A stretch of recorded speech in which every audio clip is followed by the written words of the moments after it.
Hey there, everyone.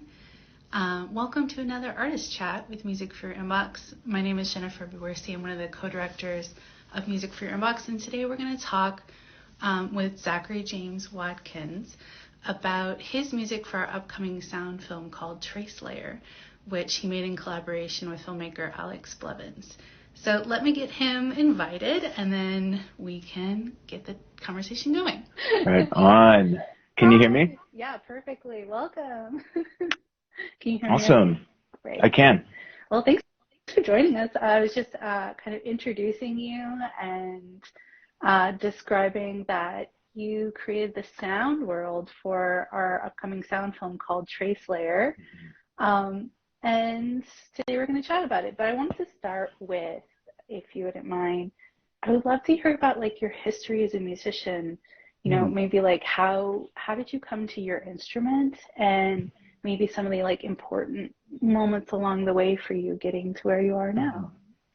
I love that question. Thank you. Yeah, thank you. And let's know about your story too. Sure.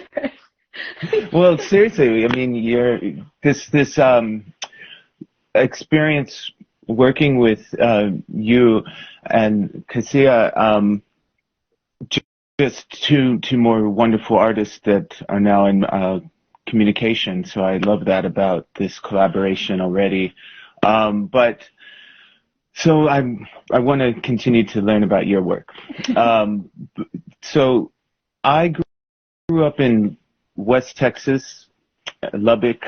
My parents are both visual artists, and they found themselves in Lubbock to teach at the art college, Texas Tech University. So I grew up in an art family, and which meant that I was encouraged to be creative and really do anything I was interested in. But I found that I was especially interested in sound pretty young.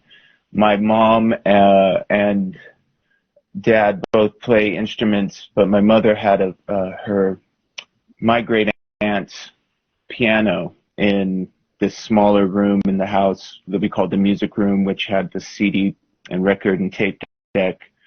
So, and their collection of records. So I kind of point to that because growing up, I was always curious about the record collection and the piano and the guitar that were in that room, and I was always playing with them. And there was this really wonderful teacher I had pretty young, Mary Helen Snow. She taught piano, and she's super, super special to me. She had not only a really awesome grand piano in her studio, renovated garage, but she had analog synthesizers. And so at age 8, I kind of am introduced to this interesting world of synthesis. I wasn't, allowed to play on those art analog synths at that age, but she could tell that was really curious. I was really curious about that. So occasionally, if I would, just as a reward, she would allow me to kind of play around. And then she also had a synthesizer that could record your compositions and play them back as MIDI sequences. This is in the 90s. And so whenever I would come up with a song, which I was starting to do pretty early on, she would teach me how to sequence it on the keyboard and then kind of document. So this teacher really introduced me to the technology and the recording side, the composition, and performance technique. I found early on, though, that I was kind of, I was less interested in learning other people's music, and I would take the assignments home and remix them and bring back my own version of the piano piece the next week. And I also found that I would ask Mary Helen to play it first, and I think that I was listening as opposed to reading. So she is a big, big influence in my life. And what's really interesting is she actually wrote a patch manual instruction book for the ARP analog synthesizer, the 2600, and she gave me a copy of it. And it's just really beautifully handwritten and drawn diagrams of patches for that synthesizer. So I just was lucky to meet this woman in Lubbock, Texas. Yeah. The 90s introduced us all to the ability to pick up guitars and drum sets and start singing and playing your music. If that was something you're interested in, the grunge scene was a big thing for me in the 90s. So I started to play guitar when my hands are big enough. At a time when Nirvana and all these bands were really popular, and I was just at the age to recognize kind of a larger world outside of my home. And so that early grunge and punk influenced music influenced me big time. And so I'm playing piano. I'm big enough to play the guitar. I love the hip-hop culture that's happening. I love the grunge music that's happening. And then the rave scene starts to touch down in Lubbock at the age of 17 for me. It's been years already happening in the larger world, but that was also a scene. So going to clubs and dancing for hours and being in these trance-like spaces of really connecting sound and body without thinking about it, just it's happening. And so I was involved in just music was really what I gravitated towards pretty young. And so I'm deciding what to do with my life. Wasn't the best high school student. And there was a local community college that was actually somewhat endowed by Waylon Jennings, because he's from Littlefield, which is 30 minutes outside of Lubbock, and he played in Buddy Holly's band, the Crickets, as the bass player. And so he was also a disc jockey on the radio station in Lubbock and is known for playing people of color and kind of breaking that boundary on his radio station. So anyways, Waylon invested in the engineering department at Levelland Community College. So I went to a year of recording school, learning how to record country western music. And I deferred a year going to that school. I was eventually going to go to Cornish College in Seattle. I didn't feel ready at age 18 to move so far away, so I did 1 year close to home. And then I chose to move to Seattle and get a degree in composition, and that's a big part of my life, in that at the time I moved there, I wasn't expecting to begin to write string quartets or compose notation in general. I was actually in this world of the late 90s technology, the dance music scene, so kind of producing, sequencing digital music was a big part of my output. I was still playing the guitar and bass in these groups of friends and somewhat bands, but I found that I was really excited by the composition of electronic music. And so that's kind of where I was at 19 when I moved to Seattle, and immediately was introduced to this wonderful, just the larger reality of humans making their art and focusing on sound and all the colors and directions and places that can go. And so I really was opened up in my 20s going to school in Seattle, which made me want to move to from Cornish to go to a couple more years of school.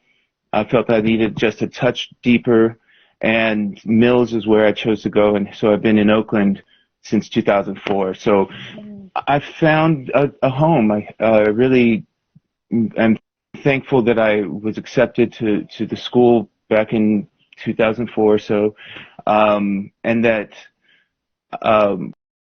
Oakland is the city that it is, that I inherited this beautiful culture and part of the world, and the music community here is extremely diverse in reality and also in sound. So it's been very wonderful city. So Oakland as well has been a big influence on my work. So, long story short, just very interested in sound. I mean, it's a really incredible. I didn't know kind of your like trajectory like that, and I love hearing these like different influential moments and choices, and it really makes sense with the sound. I got to hear from you in this like trace layer project, so it's super exciting. And one thing you mentioned that I know is really important to you is this idea of like resonance, and it's like a major part of your practice. And I have this like great little quote from you. It's like, vibration is at the core of my experience of resonance. I am moved by natural resonances that exist all around us. And you mentioned in your history, like, you know, the rave scene of like feeling music in your body. And I was wondering if you could talk more about like specifically, what does it look like and feel like to deal so intimately with resonance in your practice? Yeah, thank you. It's hard to describe what it is to be moved. Fair, yeah. You know, and so I do my best. I like this conversation, and I like to try and write about it. And at the moment, there's some key words: resonance.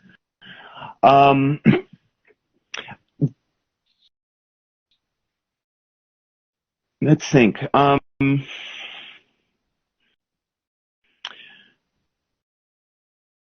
So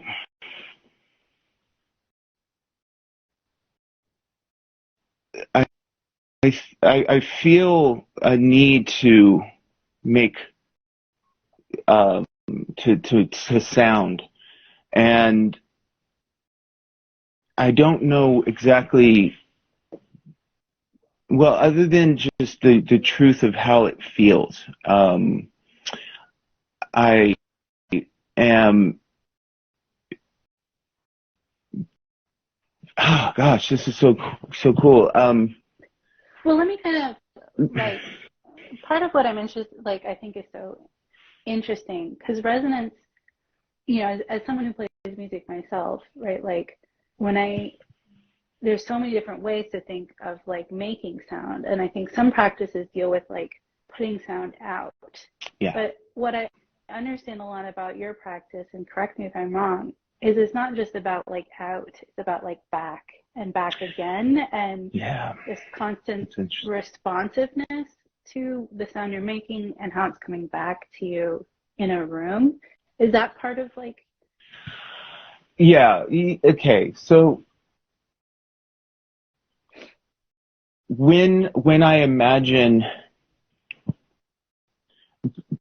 the spaces that we're in contain a lot of the information that we receive when we listen. And because I enjoy thinking about music and composition and sounds, and I enjoy placing myself in listening spaces or just turning that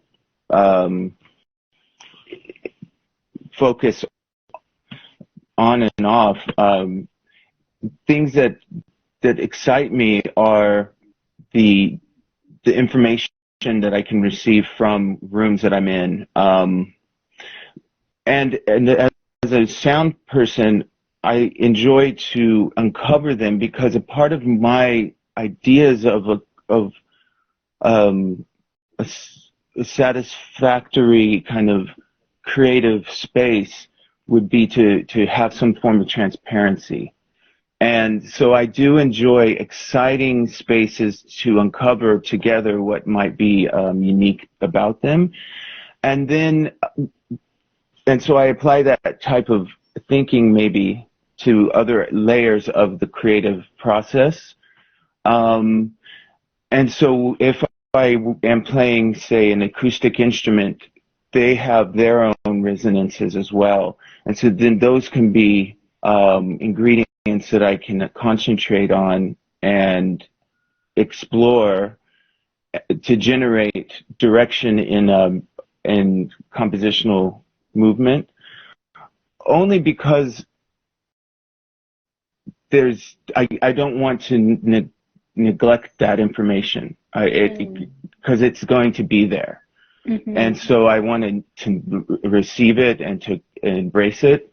And then it becomes a color that we can work with. So what I can do is hopefully spend time in a room, and I can borrow from past composers, Alvin Lucier. His technique always will work, and it's to simply perform his piece. I am sitting in a room, mm-hmm. and the sound source can be anything. I'll use white noise to diffuse the room, to excite the room with all the frequencies, and that process will then uncover some. And I enjoy this to know some frequencies that seem to linger longer than others in a room if I have time to spend with it. And then because I'm a synthesizer, I can use that information if I want, and it can influence choices. And the ultimate goal is to hear, to explore resonance. That is on this physical level of just the most just rich combination of waveforms that I can imagine is always exciting to me. And then I also have musical ideas, so those frequencies can maybe start to influence harmony and movement that way, because I do enjoy classic invention of harmonies and rhythm and phrasing and song form. And I also love the idea of improvisation and inventing in the moment. So I just guess I'd like to to imagine as much as I can while as a composer and listener, and then to try and utilize all of the resources possible to create the work. I love that phrase you use, like to not neglect these things because they're there and mm-hmm. they're happening anyways. That really, I think that's something I'm going to take in my own practice and really like think about. So thank you. Yeah, we do this already. I know you do this. Mm-hmm. Yeah. The cello is an amazing instrument. Of many instruments I'm sure you play, but cello is wonderful. Wow. Yeah.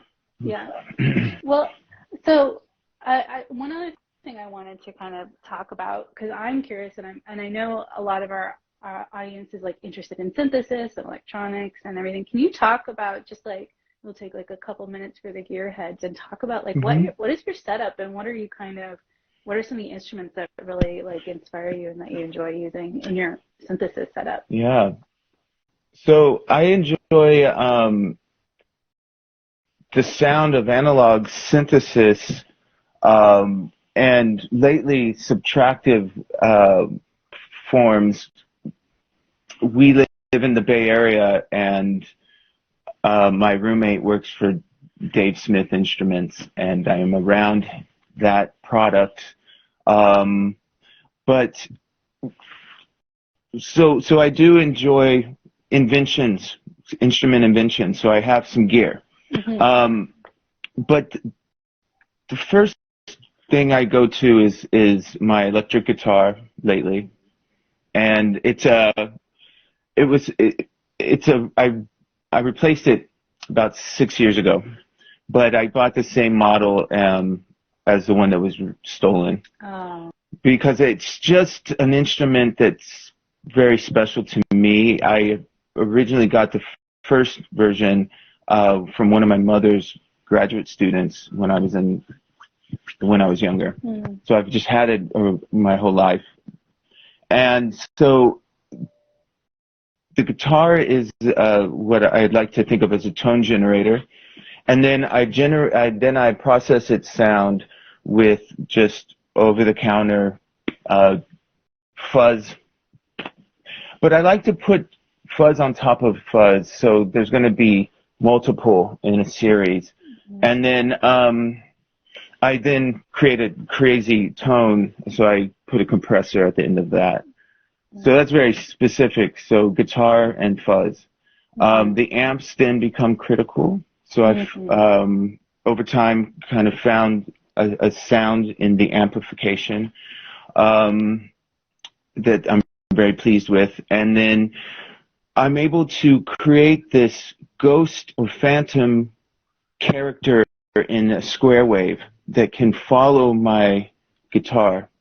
But it's very sensitive, and so a part of my performance is in real time tuning that threshold. Mm-hmm. And that's a transparency thing again. It's not that you know what I'm doing, but you definitely know I'm looking to get somewhere that I'm not at the moment. So you hear me going there in time, and then you'll hear me get it. And then I'll be on this thing, and then I'll have this appearance of control. And I can then play with that as a balance. And so I enjoy those kind of scenarios musically in my engagement with instruments. I don't like comfort. Or do I? I guess I do. That's not true. But I do know that I enjoy having a conversation that's actual in real time with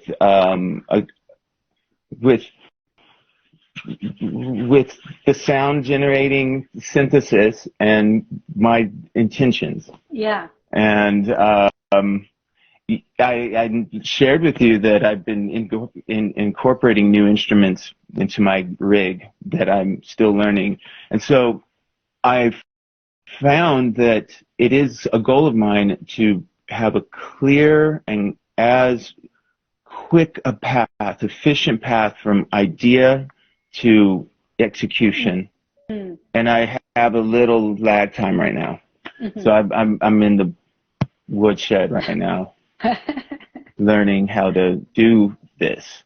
And if it's not possible, the instruments can then train me to go in other musical directions. Yeah. And I allow that to happen. I still have an idea and I want that, but maybe for now I'm kind of being steered over here.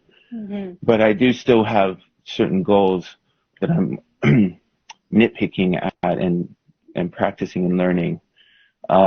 So as far as synthesizers, it's nothing too advanced. I do hold dear an early Dave Smith instrument that I bought called an Evolver.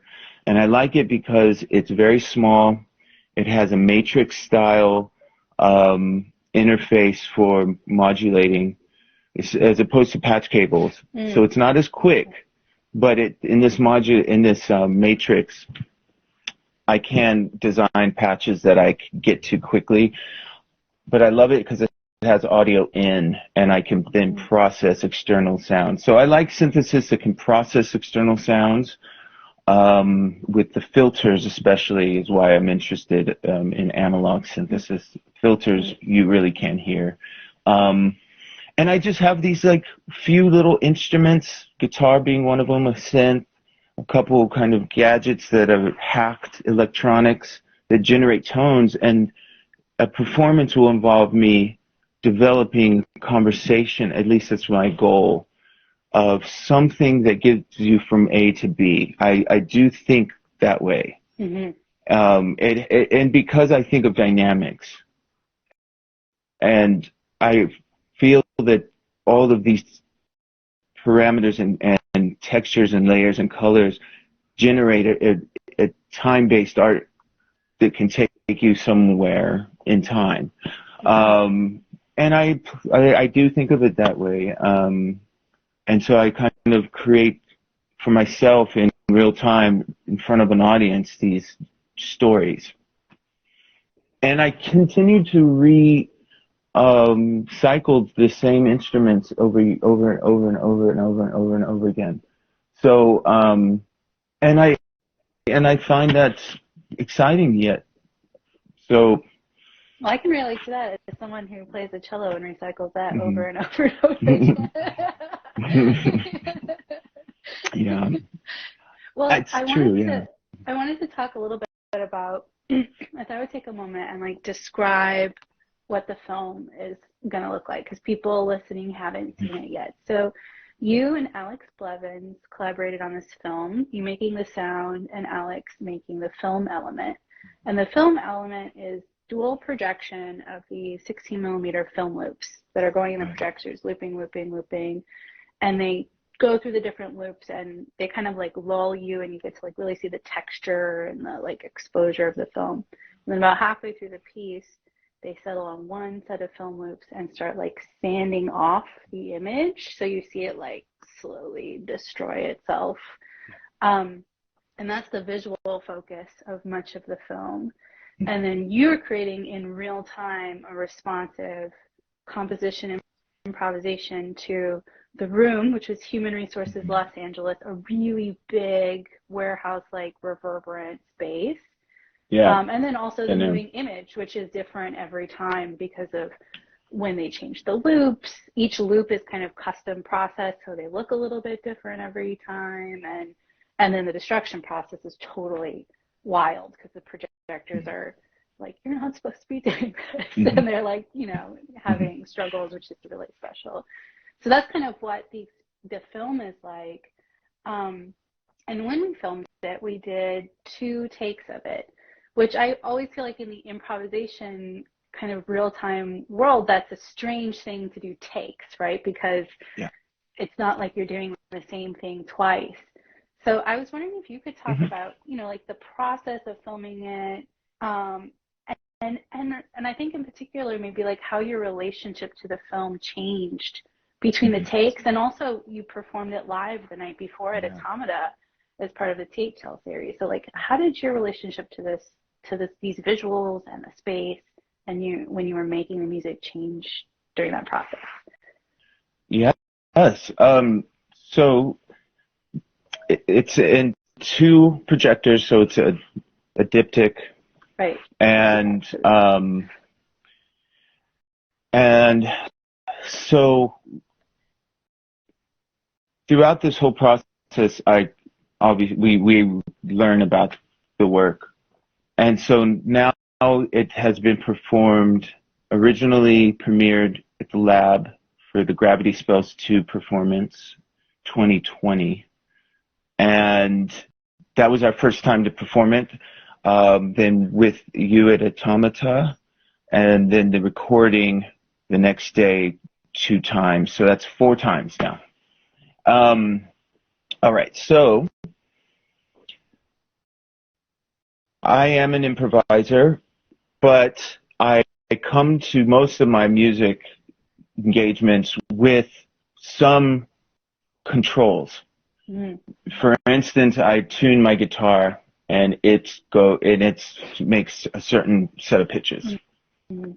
So that's a control. But with this piece, I wanted to develop kind of a connection between the number 2, the playfulness that the artist, the film artist Alix has in organizing and structuring the duration of each projector, and the playfulness and the creativeness of their kind of compositional thinking of what's happening when and where in those 2 projections. So that right there was something I was imagining. And then the content, I think I even wrote it down, dual 16 millimeter projection of film loops with an assertion of self-images and acts of performance building to the point of dissipation. And that's Alix's words. there are characters that I could imagine that I can gather from her work if I choose. And so I thought about characters in my music as well. So I had a theme and I wanted to play with that really focused on the dyad and two notes, basically. And there was a beautiful effect of the process of film performance and art that creates these layers of the focus image. And what I was able to learn about my responses intuitively is that my dyads that were tuned very closely, creating lots of beating and controllable patterns of rhythmic vibration, that could be connected visual to sound. And I don't think this way, but I realized watching that there's these things that I'm picking up on that I'm making connections to. I don't know if any audience might, but I was enjoying the idea of the thematic motif that focused on close intervals, octaves and unisons, and the idea of dynamics, which I was finding to be really strong in the connection and the interplay between the two projectors. Sometimes projector A is off and B is really strong, and vice versa, and together, and just playing around with that. I translated with dynamics. The room itself was so perfect for the sound and the audio and the video and the film. So the actual recording changed everything. When I got in there and heard the room, I realized that I could play the room. Little sounds were going a long way. Little decisions had big change. And what I wanted to do in the second take was try and play with what I learned about the space from the first take. Right. And then I found that my inner Zachary guitar rocker ego comes out, and my rocking amplifier behind me is saying, "No, Zach, do not listen to the space. Riff." And so I didn't do anything that I wanted to do on the second take, although I left feeling that was the one. Loved the feedback we had afterwards between the five of us, including our engineer. Amazing. That the first one actually does have the most dynamics. And that's the other thing I realized about the piece, at really watching it from your beautiful film design of the recording of it, is that the piece really does need stark contrasts. And I did that better in the first take. It is so inspiring to hear this kind of come back at you, because first of all, with the all of the things you were thinking about with two and dualism, I will say, as someone who's watched the film several times, I didn't think of it that way, but I'm really excited to watch it again and think of it, because I could already remember things like you were talking about, this beating reflecting the kind of some of the exposure wiggles that was happening visually. So that's really exciting to think that now I get to like watch it again and like experience that version or those like details. And I also had the same experience of you in the recording session of being like, oh, number 2 is a take. It felt like, but listening back, take 1 was so dynamic and had that like range. It was incredible. It's always an incredible thing to move from production to post-production and get to like reflect back on your experience and see what things travel through time with you and what things were just part of that moment. It's really cool. So I think the last thing I kind of wanted to talk about, and we touched on it a couple times, but you know, I think it's so interesting when musicians have this practice that spans like performance, improvisation, composition, and I think there's some idea that like they're like these isolated chambers, but almost always it's this like a spectrum of continuity where you like move along it. So I wanted to take a moment to talk about like your relationship to those things and how you see them, how you see yourself as a composer versus an improviser versus a performer. Or is it just kind of like words need to happen, but they're all mushed together? Well, give me 1 second. Yes. I have a friend that's trying to call me, and it's so dark. He. Oh, it froze a little bit. The phone call is taken over for a moment. Hear a really interesting background sound. Okay. So, how do I? Do you want me to say it again? One more time, sorry. Full onslaught of a phone call that I totally get. Yeah. Okay. So like, you know, the musicians who have a practice that spans like composition, improvisation, and performance, I think often people think of them as like these like very separate identities, but I think in practice often it's really like a spectrum. And I was wondering if you could talk about kind of your experience of those identities, and you know, are they kind of just like words you have to use sometimes and it's all really mushed together, or do you feel yourself like moving between those spaces in a more distinct way, or what's your relationship to them? I just always find that interesting. Yeah, totally. So I guess I can compartmentalize in a way. I think it's clear that I'm not. Well, I can sit down and be composerly in that I like the assignment of a commission, and they happen occasionally, thankfully. And when I'm in that world, I do like to work with pencil and paper and to take advantage of thinking in time and the ability to think and have time to think about something before you say commit to it. Right. And it makes it hilarious when you don't like it. Because you've spent so much time on it and you've like vetted it or whatever the thing you call it. But just, you know, you've sat with it and then you're not like happy with it. So that's hilarious. But, and then sometimes in that process, I generate ideas through improvising. And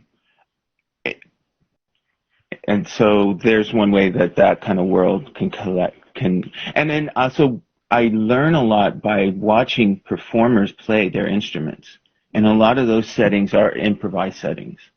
And I'm like, wow, look what they know how to do and how they've developed that amazing sound. I'm going to take that. No, but then you just learn about an instrument through people's deep dives into them.